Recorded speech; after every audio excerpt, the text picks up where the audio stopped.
Cockroach Janata party ದೇಶದ್ರೋಹಿಗಳ ಒಂದು ಸಂಘಟನೆ.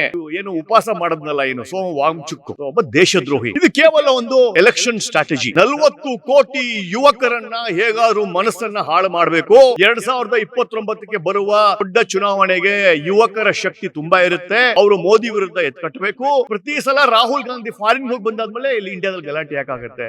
ಇದು ಹಿಂದೆ ಯಾವ್ದೋ ಒಂದು ಪಿತೂರಿ ಇದೆ. ಅದು ಅಮೆರಿಕನ್ CIA ಜೊತೆ ಸೇರ್ಕೊಂಡು ಇಲ್ಲಿ ಬಂದು ತಾಟಪ ಮಾಡ್ತಿರಲ್ಲ, ಅದ್ರ ಬಗ್ಗೆ ನಮ್ಮ ಭಿನ್ನಾಭಿಪ್ರಾಯ ಇದೆ.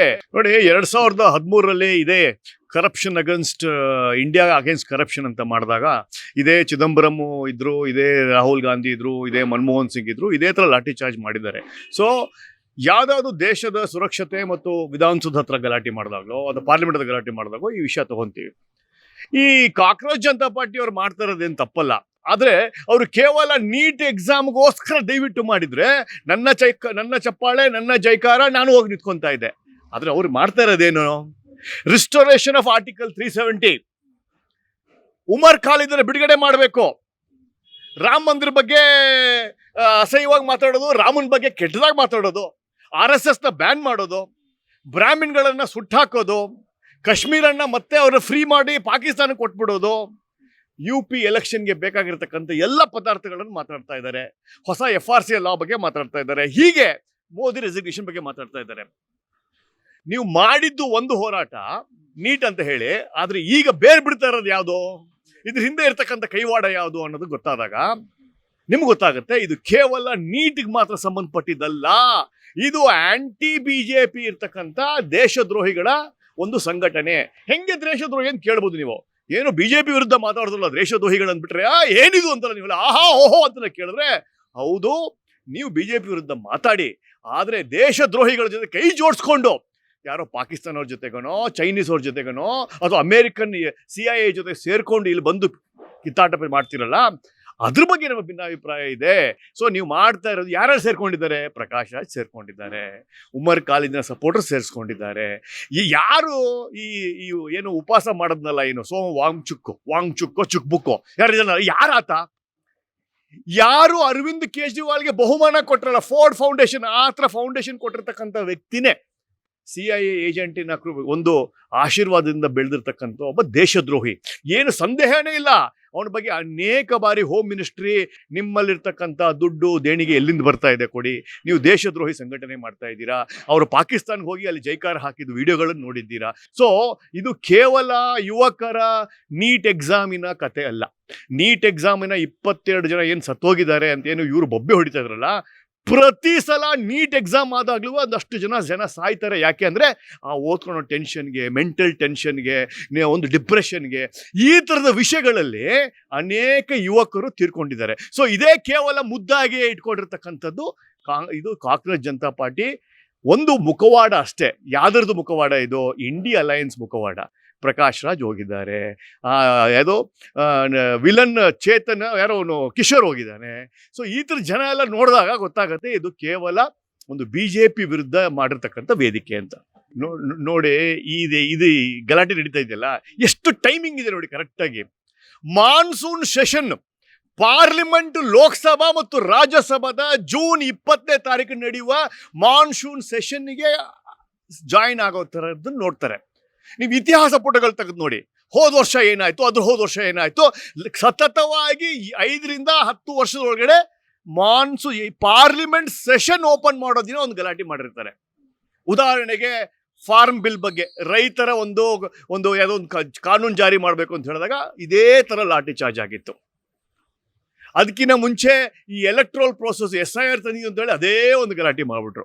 ಸೊ ಇದು ಟ್ಯಾಕ್ಸ್ ಪೇಯರ್ ಕಟ್ಟಿರ್ತಕ್ಕಂಥ ದುಡ್ಡನ್ನು ನೀವು ಹೋಗಿ ನಿಮ್ಮನ್ನ ಕಳಿಸಿರೋದು ಹೋಗಿ ಅಲ್ಲಿ ಡಿಬೇಟ್ ಮಾಡಿ ಅದು ಹೊಸ ಬಿಲ್ಲು, ಹೊಸ ನಿಯಮ, ಹೊಸ ಕಾನೂನನ್ನು ತಂದು ಕೊಡಿ ಅಂತ ಹೋಗಿ ಕೂಡ್ಸಿದ್ರೆ ಆಚೆ ಗಲಾಟೆ ಮಾಡ್ತೀರಾ. ಪ್ರತಿ ಸಲ ಲೋಕಸಭಾ ಶುರುವಾಗಿದ್ದ ದಿನ ಒಂದು ಗಲಾಟೆ ಮಾಡಿದ್ದಾರೆ, ಆಚೆ ಒಂದು ಗಲಾಟೆ ಮಾಡಿಸಿದ್ದಾರೆ.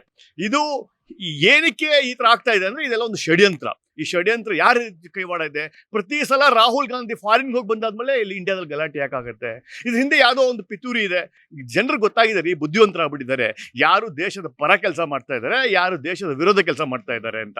ಕೇವಲ ಭಾಷಣ ಮಾಡಿಬಿಟ್ಟು ಪ್ರಕಾಶ್ ರಾಜ್ ಅವರು, ಕಿಶೋರ್ ಅವರು ಫ್ಯಾಸಿಸ್ಟ್ ಗೌರ್ಮೆಂಟು ಅಂತೆಲ್ಲ ಮಾತಾಡಿದ್ರೆ ಯುವಕರಿಗೆ ಗೊತ್ತಾಗಿದ್ದಾರೆ. ಯುವಕರು ಎಲ್ಲ ಥರದ ವಿವಿಧ ಸಂಘಟನೆಗಳಲ್ಲಿ, ಆರ್ಗನೈಸೇಷನ್ಗಳಲ್ಲಿ ಮುಂದೆ ನುಗ್ತಾ ಇದ್ದಾರೆ. ಇತ್ತೀಚೆಗೆ ರಾಕೆಟ್ ಅನ್ಬಿಟ್ಟಿರ್ತಕ್ಕಂಥ ಯುವಕರನ್ನ ನೋಡಿದರೆ, ಇಸ್ರೋ ಜೊತೆಗೆ ಸೇರಿಕೊಂಡು ಬಿಟ್ಟಿರ್ತಕ್ಕಂಥ ರಾಕೆಟ್ ನೋಡಿದ್ದೀರಾ? ಹೊಸ ಹೊಸ ಕಂಪ್ನಿಗಳು ಸ್ಟಾರ್ಟಪ್ ಕಂಪ್ನಿಗಳಾಗಿ ದೇಣಿಗೆ ತೊಗೊಂಡಿರೋದು ನೋಡಿದ್ದೀರಾ? ಸ್ಟಾರ್ಟಪ್ ದುಡ್ಡು ಬಂದಿರೋದು ನೋಡಿದ್ದೀರಾ? ಎಂತ ಯುವಕರು IAS UPSC ಎಕ್ಸಾಮ್ ಪಾಸ್ ಆಗಿ ರ್ಯಾಂಕ್ ಸ್ಟೂಡೆಂಟ್ ತೊಗೊಂಡಿದ್ದು ನೋಡಿದ್ದೀರಾ? ಎಲ್ಲ ಯುವಕರು ಬ್ಯುಸಿಯಾಗಿದ್ದಾರೆ ಒಂದು ಇಂಡಿಯಾ ಡೆವಲಪ್ಮೆಂಟ್, ಇಂಡಿಯಾ ಪ್ರೋಗ್ರೆಸ್ ಬಗ್ಗೆ. ಯಾವ ಯುವಕರ ಬಗ್ಗೆ ಇವ್ರು ಮಾತಾಡ್ತಾರೆ ನನಗೆ ಗೊತ್ತಿಲ್ಲ. ನೋಡಿ, ಕೇವಲ ಧರ್ಮೇಂದ್ರ ಪ್ರಧಾನ್ ಅವರು ಎಜುಕೇಷನ್ ಮಿನಿಸ್ಟರ್ ಆದಾಗ ಏನಾಗಿಲ್ಲ. ಕಾಂಗ್ರೆಸ್ ಸರ್ಕಾರದಲ್ಲಿ ರಾಜಸ್ಥಾನದಲ್ಲಿ ಅನೇಕ ಕ್ವಶನ್ ಪೇಪರ್ಗಳು ಲೀಕ್ ಆಗಿ ಎಷ್ಟು ಅಲ್ಲಿ ಮಾಫಿಯಾ, ಎಷ್ಟು ಒಂದು ಪೊಲೀಸ್ ರಿಕ್ರೂಟ್ಮೆಂಟ್ ಗಲಾಟೆ ಆಗಿದ್ದು ನಿಮ್ಗೆ ಗೊತ್ತಿದೆ. ಇದೇ ಸರ್ಕಾರ ಕರ್ನಾಟಕದಲ್ಲಿ ಕಾಂಗ್ರೆಸ್ ಸರ್ಕಾರ UPSC KPSC ಎಕ್ಸಾಮಲ್ಲಿ ಏನು ಮಾಡಿದೆ ಅವಾಂತರಗಳು ನೀವು ನೋಡಿದ್ದೀರಾ? ಇಲ್ಲಿನ ಯುವಕರು ಕೂತ್ಕೊಂಡ್ರಲ್ಲಪ್ಪ ಧಾರವಾಡ ಹುಬ್ಳಿಯಲ್ಲಿ, ಯಾಕೆ ಅವಾಗ ಪ್ರಕಾಶ್ ರಾಜ್ ಬರಲಿಲ್ಲ? ಇದೇ ಪ್ರಕಾಶ್ ರಾಜ್ ನಾನು ಪ್ರಶ್ನೆ ಮಾಡಬೇಕು. ರೈತರ ಒಂದು ಫಾರ್ಮ್ ಬಿಲ್ ಕಾನೂನು ತಂದಾಗ ಹೋಗಿ ಮೋದಿ ಹಾಳು ಮಾಡ್ತಾ ಇದ್ದಾನೆ, ರೈತರು, ಪಂಜಾಬ್ ರೈತರು ಹಿಂಗ ಆಗ್ತಾ ಇದೆ ಅಂತ ಹೇಳಿದ್ರು. ಪಾಪ ಬಿಡದಿಯಲ್ಲಿ ಜಮೀನ್ ಕಳ್ಕೊಂತ ಇದ್ದಾರೆ, ಪಿತ್ರಾಜಿತ ಆಸ್ತಿ ಕಳ್ಕೊಂತ ಇದ್ದಾರೆ. ಅವ ಒಂದು ಮಾತು ಬರಲಿಲ್ಲಲ್ರಿ, ಜಿಪ್ ಮಾಡ್ಕೊಂಡ್ಬಿಟ್ಟಿದ್ದಾರೆ. ಏನ್ ಗಮ್ ತಿಂದ್ಬಿಟ್ಟಿದ್ದೀರಾ, ಫೆವಿಕಾಲ್ ತಿಂದ್ಬಿಟ್ಟಿದ್ದಾರೆ, ಹೆಂಗೆ ನೀವು? ಈ ಪ್ರಶ್ನೆ ಎಲ್ಲರೂ ಕಾಡುವ ಪ್ರಶ್ನೆ. ಕೇವಲ ಸೆಲೆಕ್ಟಿವ್ ಆಗಿ ಪ್ರಕಾಶ್ ರಾಜ್ ಮಾತಾಡೋದ್ರ ಬಗ್ಗೆ ಧಿಕ್ಕಾರ, ಕೇವಲ ಸೆಲೆಕ್ಟಿವ್ ಆಗಿ ಮಾತಾಡುವ ಕಿಶೋರ್ ಬಗ್ಗೆ ಧಿಕ್ಕಾರ. ನೋಡಿ, ಮೀಡಿಯಾ ಮುಂದೆ ಬಂದು ಆಗಿರೋ ತಪ್ಪನ್ನ ಸರಿಪಡಿಸ್ಕೊಳ್ಳೋದು ಮುಖ್ಯ. ಬಂದ್ಬಿಟ್ಟು ಮೀಡಿಯಾ ಮುಂದೆ ಮಾಡ್ತೀವಿ ಅಂತ ಹೇಳೋದಲ್ಲ.